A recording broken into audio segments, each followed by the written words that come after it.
Hello friends, எல்லாருக்கும் வணக்கம். இன்றைக்கி நைட்டு டின்னருக்கு பார்த்திங்கன்னா ராகி களி தான் பண்ணோம்.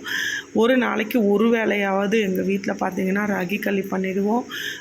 கொஞ்சம் லிக்யூடாக கொஞ்சம் ஓரளவு சாஃப்டாக தான் பண்ணுவேன். ஏன்னா அதே குழந்தைங்களுக்கு எடுத்து ஊட்டி விடுவேன். நாங்கள் களியாகவும் வச்சுட்டு கூடவே சட்னியோ ஏதாவது நான்வெஜ் எதுவாவது வச்சு சாப்பிடுவோம். ரொம்பவே நல்லாயிருக்கும். இந்த அடிக்கிற வெயிலுக்கு பார்த்திங்கன்னா இந்த ராகி கூழ், கம்மங்கூழ், ராகி களி, கம்மங்களி, அதுக்கப்புறம் இந்த மாதிரி எல்லாமே எடுத்துக்கோங்க. ரொம்பவே நல்லது தான் உடம்புக்கு.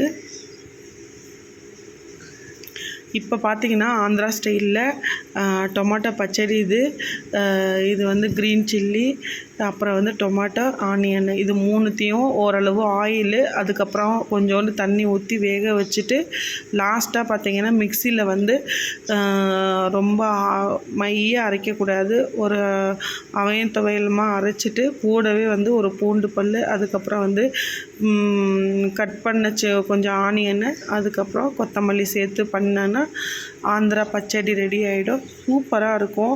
இந்த ராகி களிக்கு அந்த பச்சடி நல்லாயிருக்கும். இன்றைக்கி லஞ்சுக்கு பார்த்திங்கன்னா கொஞ்சம் சிக்கன் பண்ணியிருந்தேன், சிக்கன் வறுவல் பண்ணியிருந்தேன். அதுவும் கொஞ்சம் கூடவே வச்சுட்டு சாப்பிட்டோம். ரொம்பவே நல்லா இருந்துச்சு. இப்போது இந்த ராகி களி பார்த்திங்கன்னா நைட்டு சாப்பிட்டதுக்கப்புறம் மீதி இருக்கிறதுல தண்ணி ஊற்றி வச்சுருவோம். நெக்ஸ்ட் டே பார்த்திங்கன்னா எடுத்துகிட்டு நல்லா தண்ணிலேயோ இல்லை மோர்லேயோ நல்லா மிக்ஸ் பண்ணிவிட்டு குடித்தோம்னா சூப்பராக இருக்கும். நைட்டு அப்படியே ஃபர்மெண்டேஷன் ஆகிருக்கும். அப்படியே நம்ம நைட்டெல்லாம் தண்ணியில் ஊறி இருக்கிறதுனால நமக்கு ரொம்பவே ஹெல்த்தி தான். இந்த மாதிரி இந்த சம்மரில் ட்ரை பண்ணி பாருங்கள். உடம்புக்கும் ஆரோக்கியமாக இருக்கும். நமக்கு இந்த வெயிட் லாஸ் பண்ணுறவங்க அந்த மாதிரி இருக்கிறவங்களும் ராகி களி கொஞ்சம் அதிகமாக எடுத்துக்கோங்க. அதுக்கப்புறம் கம்மங்களி, அப்புறம் கம்மங்கூழ், இந்த மாதிரிலாம் எடுத்துக்கலாம்.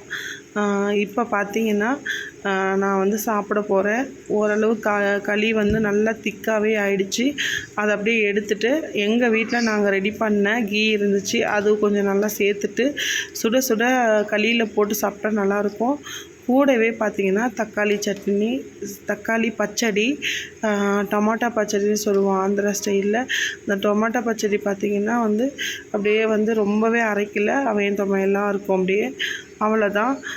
கூடவே கொஞ்சம் சிக்கன் பண்ணியிருந்தேன், அதுவும் வச்சு சாப்பிட்டு முடிச்சாச்சு இந்த டின்னரு. இந்த விலாகு பிடிச்சிருந்தால் லைக் பண்ணுங்கள், சப்போர்ட் பண்ணுங்கள். Bye friends.